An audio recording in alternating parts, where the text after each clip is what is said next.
ప్రైజ్లా ఇది నా వాగ్దానము. యెషయా 58:14. నీవు యెహోవా యందు ఆనందించదవు, దేశం యొక్క ఉన్నత స్థలం మీద నేను నిన్ను ఎక్కించదను. ఎంత గొప్ప వాగ్దానాన్ని దేవుడు మనకి అనుగ్రహిస్తూ ఉన్నారండి. ఈ దినమున దేవుడు ఏమని సెలవిస్తూ ఉన్నారంటే, దేవుని అందు మనము ఆనందిస్తామంట. అలాగనే దేశం యొక్క ఉన్నత స్థలం మీద దేవుడు మనల్ని ఎక్కించే దేవుడుగా ఉన్నారు. మన జీవితాలలో ఎల్లప్పుడూ కూడా ఉన్నతమైన స్థానంలో నిలవబడాలని కోరుకుంటాము. అయితే దేవుడు ఏమంటూ ఉన్నారు అని అంటే, ఆయనలోని మనము ఆనందించే వారిగా ఉండడమే కాకుండా మన ఆశ, మన కోరికలు తీర్చి మన యొక్క జీవితాలలో ఉన్నతమైన స్థానములో అనగా మన ప్రొఫెషన్స్లోని, మన ఉద్యోగాలలోని మనము ఏ స్థితిలో ఉంటే ఆ స్థితిలోని గొప్పగా దేవుడు ఆశీర్వదించి ఉన్నతముగా దేవుడు మనల్ని నిలబెడతానని దినమున దేవుడు సెలవిస్తూ ఉన్నారు. దేవుని యొక్క వాక్యంలోని, నీ దేవుడినైన యెహోవానగు నేను భయపడకు, నేను నీకు సహాయము చేసేదనని చెప్పుచు నీ కుడి చేతిని పట్టుకొంచున్నాడు.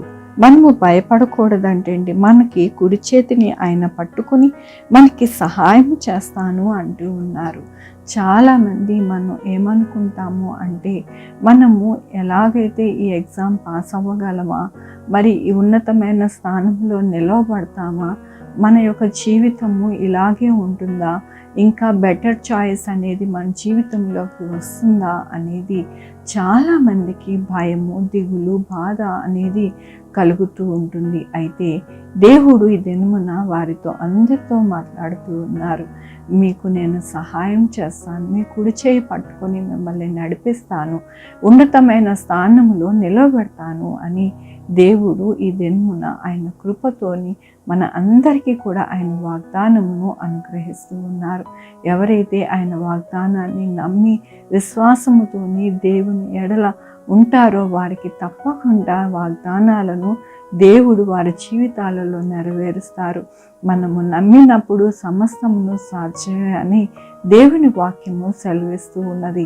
మనము ప్రతిదినము దేవుడిచ్చే వాగ్దానం ఇది అని నమ్మి దేవుని యందు ఎంతగానో ఆనందించినప్పుడు దేవుడు మన జీవితంలో ఈ వాగ్దానము నెరవేర్చబడి ఎంతగానో ఉన్నతమైన స్థానంలో నిలవబడతామని మరొకసారి దేవుడు సెలవిస్తూ ఉన్నందుకు దేవునికి వందనాలు చెల్లిస్తూ ఉన్నాను. ఈ దినమున పుట్టినరోజు, పెళ్లి రోజు, అనేక శుభదినములు చేసుకుంటున్నారు. అందరికీ కూడా నిండారుగా శుభాకాంక్షలు తెలియజేస్తూ ఉన్నానండి. మీ జీవితంలో దేవుని యొక్క ఆశీర్వాదము, ఆయన కృప, ఆయన ఐశ్వర్యము అంతా కూడా మీకు అనుగ్రహింపబడును కాక. ప్రార్థించుకున్నామండి. యెహోవా దేవా, నా తండ్రి, నా ప్రభువా, మీ కృపా కనికరస్తాన్ని బట్టి నాయన, నా తండ్రి, మీరు ఇచ్చిన ఉదయకాలం నీ వాగ్దానమును బట్టి నీకు వందనాలు చెల్లిస్తూ ఉన్నాను. నాయన, నా తండ్రి, మనుషులు కాదు కదా నాయన, మీరు దేవుడు, మీరు ఇచ్చిన మాట నెరవేరుస్తారు నా ప్రభు. మా జీవితాలలో నాయన ఇది నా ప్రభు నెరవేర్చబడి మేము ఉన్నతమైన స్థానంలో నిలవబడతామని నాయన మరొకసారి బలపరిచినందుకు, స్థిరపరిచినందుకు నీకు వందనాలు చెల్లిస్తూ ఉన్నాను. ఈ దినము నా పుట్టినరోజు, పెళ్లి రోజు, అనేక శుభదినములు చేసుకుంటున్నారు. అందరినీ దీవించండి, ఆశీర్వదించండి ప్రభు. మా కొరకు ప్రార్థించమన్న వారిని వారి యొక్క బిడ్డల్ని మీరు దీవించండి. వారి చే పనుల్లో, వారి ఉద్యోగంలో, వారి ఆరోగ్యంలో ఇంకా ఏది కావాలనుకుంటున్నారో వాటిని అన్నిటినీ మీరు అనుగ్రహించండి. Sugar, BP, thyroid, heart problem, kidney problem, AIDS, cancer, నరాల పెరాలసిస్, గ్యాస్ట్రిక్ ట్రబుల్, ప్రతి విధమైన అనారోగ్యాన్ని తీసివేసి స్వస్థపరచండి. ఆయన స్వస్థపరిచి యెహోవా నేను అన్నారు నా ప్రభు, నీకు వందనాలు. బిడ్డలు లేని వారు బిడ్డలు దయచేయండి, బిడ్డలకి సుఖమైన కాన్పులు దయచేయండి, ఉద్యోగాలు లేని వారికి ఉద్యోగాలు దయచేయండి, ఉద్యోగాలు పోకుండా సహాయం చేయండి. యేసయ్యా నాయన, ప్రతిదీ కూడా నాయన మంచి పంటలు పండి నా ప్రభు రైతు సుఖంగా ఉండడానికి సహాయం చేయండి.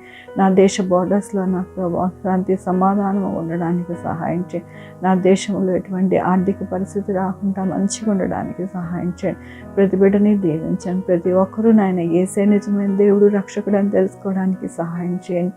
నాయన, నా తండ్రి, సువార్థికులు, పాస్టర్స్, విశ్వాసులు, అలాగే నా ప్రభా మిషనరీస్, నా ప్రభా మీ యొక్క పని చేస్తూ ఉండగా, మీ యొక్క విత్తనము విత్తుతూ ఉండగా నాయన మీరే ఫలము పొందేలాగున సహాయం చేయండి.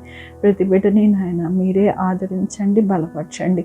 నాయన యేసయ్య మీ యొక్క కృపతోనే నాయన నా దేశమును 190 దేశంలోను నా ప్రభ నడిపించండి. ఈ భూమి మీద ప్రతి ఒక్కరిని కూడా నడిపించండి నా ప్రభ. నాయన మీరు అక్కడిని నాయన ప్రతి ఒక్కరు తెలుసుకోవడానికి సహాయం చేయండి. రక్షకుడు యేసే అని తెలుసుకోవడానికి సహాయం చేయండి. నాయన నా తండ్రి మీ రక్తంలోనే నా ప్రభ ప్రతి పాపము కడగబడి మమ్మల్ని పవిత్రులుగా చేసి మీ యొక్క రాజ్యంలో వారసులుగా చేస్తుందని ప్రతి ఒక్కరూ నాయన తెలుసుకుని నాయన వారిని వారు సరిదిద్దుకుని నాయన వారు నా ప్రభ మీ ఎడల ఎల్లప్పుడూ కూడా భయభక్తులతో కలిగి ఉండడానికి సహాయం చేయమని కోరుకుంటూ ప్రతి ఒక్కరిని మీ పాదాల దగ్గర పెడుతూ నా ప్రభు నా రక్షణ యేసుక్రీస్తు పరిశుద్ధమైన నామమున అడిగి వేడుకుంటున్నాను తండ్రి. ఆమేన్. తండ్రి, కుమారి, పరిశుద్ధాత్మ సదాకాలం మనందరికీ తోడై ఉండును గాక. ఆమేన్. God bless you.